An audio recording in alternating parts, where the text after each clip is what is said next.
नमस्कार दोस्तों, वीडियो की शुरुआत करते हैं मोगरा के इन सुंदर फूलों से। जैसे ही गर्मी का मौसम शुरू होता है, मोगरा में फ्लावरिंग शुरू हो जाती है और पूरी गर्मी के सीज़न इसमें फ्लावरिंग होती रहती है। गिलार्डिया में भी गर्मी के सीज़न में फ्लावरिंग देखने को मिल जाती है। ये देखिए, मेरे गार्डन में गिलार्डिया के भी सुंदर फूल खिले हुए हैं। इन पौधों की तो हमें बिल्कुल भी केयर नहीं करनी पड़ती है और ये ऐसे प्लांट हैं जो अपने आप ही उगते रहते हैं। जब इनके फूल सूख जाते हैं तो अपने आप नीचे ज़मीन में बिखर जाते हैं और इनके नए नए पौधे उगते रहते हैं। अब इस समय बहुत अधिक गर्मी पड़ने लगी है। अब तेज़ गर्मी में हमारे गार्डन के लगभग सभी पौधों का बुरा हाल हो जाता है। आज की इस वीडियो में मैं आपको बताऊंगा कि ऐसे कौन कौन से पौधे हैं जो गर्मी में सूखने लगते हैं। यदि हम इन पौधों की लोकेशन को चेंज नहीं करेंगे तो ये पौधे सूख सकते हैं। यदि आप अपने पौधों को बचाना चाहते हैं तो इनको छायादार लोकेशन में रख दें। बिल्कुल भी धूप इन पौधों पर नहीं गिरनी चाहिए, नहीं तो एक दिन की धूप से ही इनके पत्ते मुरझा जाएंगे और ये पौधे सूख सकते हैं। तो चलिए दोस्तों, मैं आपको बताता हूँ कि ऐसे कौन कौन से पौधे हैं जिनको अब हमें छायादार लोकेशन में रखना है। इनको अब बिल्कुल भी धूप में नहीं रखना है। ये देखिए, ये हैं गजनिया के पौधे। इनमें अब इस समय फ्लावरिंग तो हो रही है, मगर अधिक धूप के कारण इनके पत्ते मुरझाने लगे हैं। यदि हम इनकी लोकेशन को चेंज नहीं करेंगे तो ये कुछ ही दिन के मेहमान होंगे। ये पौधे गर्मी से सूख जाएंगे। नेक्स्ट सीज़न के लिए यदि आप इनको बचाना चाहते हैं तो इनकी लोकेशन को तुरंत चेंज करना पड़ेगा। अब इस समय गर्मी से इन पौधों को बचाने के लिए इनमें ओवर वाटरिंग हो जाती है। ओवर वाटरिंग की वजह से भी ये पौधे सूखने लगते हैं। इसलिए आप पहले तो इनकी लोकेशन चेंज करें और इनमें रेगुलर वाटरिंग करें।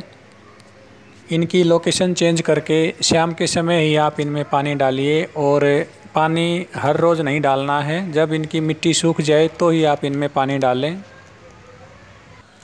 दूसरे नंबर पर जो प्लांट है जिसको अब तेज़ धूप और गर्मी से बचाना है, ये हैं बिगोनिया। बिगोनिया ऐसे पौधे हैं जिनमें अब इस समय फ्लावरिंग हो रही है, मगर इनको अब छायादार लोकेशन में रख दें।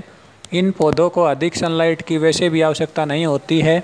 कम सनलाइट में भी इनमें बहुत ही अच्छी फ्लावरिंग होती रहती है।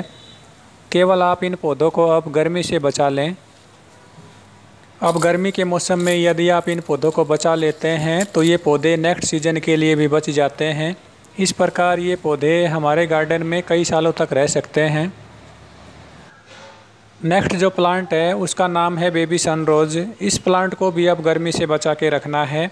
इसमें गर्मी के सीज़न में फ्लावरिंग होती रहती है और ये पौधा सनलाइट में रह सकता है, मगर इस समय इतनी तेज़ धूप और गर्मी पड़ती है कि ये पौधा सूख सकता है। आप इस पौधे की लोकेशन को चेंज कर दें। लोकेशन चेंज करोगे तो इसकी फ्लावरिंग ज़रूर कम हो जाएगी, मगर ये पौधा हमें गर्मी से बचा के रखना है। इस लिस्ट में नेक्स्ट जो प्लांट है उसका नाम है डायंथस। डायंथस में भी अब फ्लावरिंग हो रही है, मगर अब ये पौधे गर्मी से सूख जाते हैं। इनको भी आप छायादार लोकेशन में रख लें। ये ऐसे पौधे हैं जिनको हम नेक्स्ट सीज़न के लिए बचा कर रख सकते हैं। एरोकेरिया या क्रिसमस ट्री भी एक ऐसा ही पौधा होता है जो छायादार लोकेशन में रहना पसंद करता है। मार्च तक आप इसको सनलाइट में रख सकते हैं। उसके बाद आप इसे टोटली इंडोर शिफ्ट कर दें, नहीं तो इसके पत्ते ब्राउन होने लगते हैं और लगातार धूप में रहेगा तो ये पौधा सूख जाएगा। कलांचो एक बहुत ही सुंदर विंटर फ्लावरिंग प्लांट होता है। अब इस समय इसके पत्ते भी पीले होने लगे हैं। यदि आप इन पौधों को बचाना चाहते हैं तो आप इनको भी छायादार लोकेशन में शिफ्ट कर दें। तेज़ धूप में ये पौधे सूख जाएंगे। सैकुलेंट वैरायटी के ये पौधे होते हैं। इनके पत्तों पर पानी का छिड़काव भी नहीं किया जाता। आप इनकी लोकेशन को ही चेंज करके इनको बचा सकते हैं। गोल्डन डस्ट क्रोटॉन का ये पौधा देखिए, इसके पत्ते भी अब मुरझाने लगे हैं क्योंकि इसको अधिक सनलाइट मिल रही है। इसकी भी लोकेशन को मैं आज चेंज करूँगा।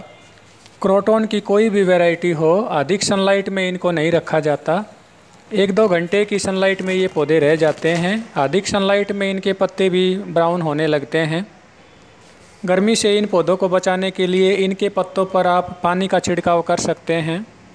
अब गर्मी से बचाने के लिए हमें इनके पौधों को एक साथ ग्रुप में रख देना चाहिए। अब की बार मैंने लक्ष्मी कमल के पौधे लगा रखे हैं। देखिए, ये छोटे छोटे ही पौधे हैं, मगर अब ये पौधे सूखने लगे हैं। इनको भी यदि आप गर्मी से बचाना चाहते हैं तो टोटली इंडोर शिफ्ट कर दें। विंटर में इनकी बहुत ही अच्छी ग्रोथ होती है। जैसे ही गर्मी का मौसम शुरू होता है ये पौधे स्ट्रेस में जाने लगते हैं। कई सैकुलेंट्स तो हार्डी प्लांट होते हैं और कई ऐसे होते हैं जिनको गर्मी बिल्कुल भी पसंद नहीं होती है। ये प्लांट जो है इसको अधिक गर्मी में बिल्कुल भी नहीं रखना है। ड्रेसिना की ये खूबसूरत वैरायटी जिसको हम सॉन्ग ऑफ इंडिया के नाम से जानते हैं, इसको भी आप छायादार लोकेशन में ही रखिए। ये पूरे साल भर ही छायादार लोकेशन में रह सकता है। ब्राइट फिल्टर्ड सनलाइट इस पौधे को मिल जाती है तो इसके पत्तों की चमक बनी रहती है। मगर इस सीज़न में इसके पत्तों की चमक बनाने के चक्कर में इस पौधे को ना सुखाएं, आप इसको टोटली इंडोर शिफ्ट कर दें। नेक्स्ट जो प्लांट है उसका नाम है लेडी पाम, जिसको हम रेफिस पाम के नाम से भी जानते हैं। पाम की कोई भी वैरायटी हो, इस समय आप इन सभी को छायादार लोकेशन में रखें। अधिक सनलाइट में रहने से स्पाइडर प्लांट के पत्ते भी पीले होने लगे हैं। इनको भी आप छायादार लोकेशन में रखिए। पीस लिली के पौधों को भी आप छायादार इंडोर ब्राइट लोकेशन में रखिए। अधिक गर्मी की वजह से इसके पत्ते भी ब्राउन होने लगते हैं। आप इनके पत्तों पर हर रोज़ पानी का छिड़काव करें और इन पौधों में ह्यूमिडिटी बनाए रखें। अप्रैल से लेकर जून जुलाई तक आप इन पौधों की अच्छी केयर करें। पीस लिली के एक दो पौधे मैं आपको दिखाता हूँ जहाँ अधिक सनलाइट गिरती है। अधिक सनलाइट गिरने की वजह से ये पौधे सूखने लगे हैं। इस लिस्ट में नेक्स्ट जो प्लांट है उसका नाम है मनी प्लांट। मनी प्लांट एक ऐसा पौधा होता है जो फरवरी मार्च तक सनलाइट में रह जाता है। अब अप्रैल के महीने में तेज़ धूप और गर्मी हो रही है। अब आप इन पौधों को छायादार लोकेशन में शिफ्ट कर दें। ये इंडोर डेकोरेटिव प्लांट होते हैं। सनलाइट में रखने पर इनके पत्तों की चमक बनती है, मगर अब इस समय आप इनको टोटली इंडोर ही शिफ्ट कर दें। मनी प्लांट की ये वैरायटी देखिए, इसको मार्बल क्वीन मनी प्लांट के नाम से जाना जाता है। इसके पत्ते मार्बल की तरह दिखाई दे रहे हैं। मेरे पास मनी प्लांट की 2-3 वैरायटीज़ हैं।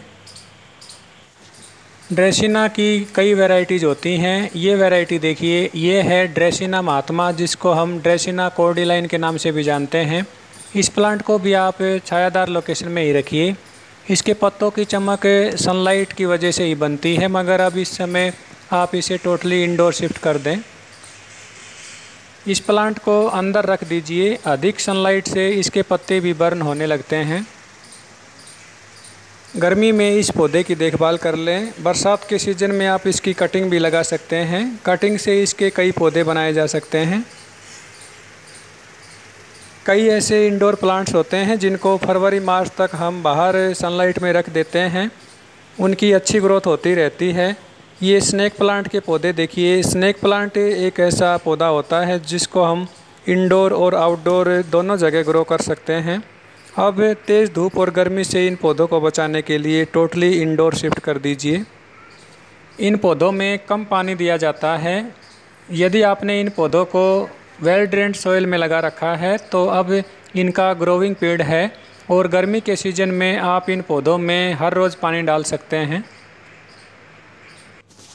पान की ये बेल देखिए। अब इस समय इसके पत्तों का साइज़ भी बड़ा हुआ है और इसके पत्तों की चमक भी बनी है। अब फरवरी मार्च के बाद इस पौधे में नई ग्रोथ शुरू हो जाती है। पूरी गर्मी के सीज़न में इसमें नई नई ग्रोथ होती रहती है। इस प्लांट को आप छायादार लोकेशन में ही रखिए। इसके पत्ते भी डायरेक्ट सनलाइट की वजह से बर्न होने लगते हैं। इसके पत्तों पर सुबह और शाम पानी का छिड़काव कर देना चाहिए। पानी की मिस्टिंग करने से इसके पत्तों की चमक भी बनी रहती है और इसकी नई नई ब्रांचेज निकलती रहती हैं।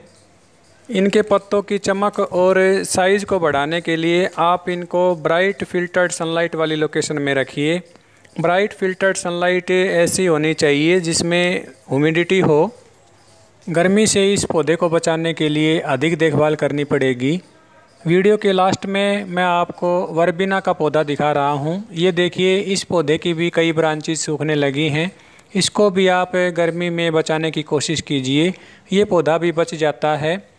इस प्रकार आप इन सभी पौधों की अच्छी देखभाल कीजिए और गर्मी से इन सभी पौधों को बचाएं। आई होप आपको ये वीडियो अच्छी लगी होगी। वीडियो अच्छी लगी हो तो वीडियो को लाइक ज़रूर करें। Thank you.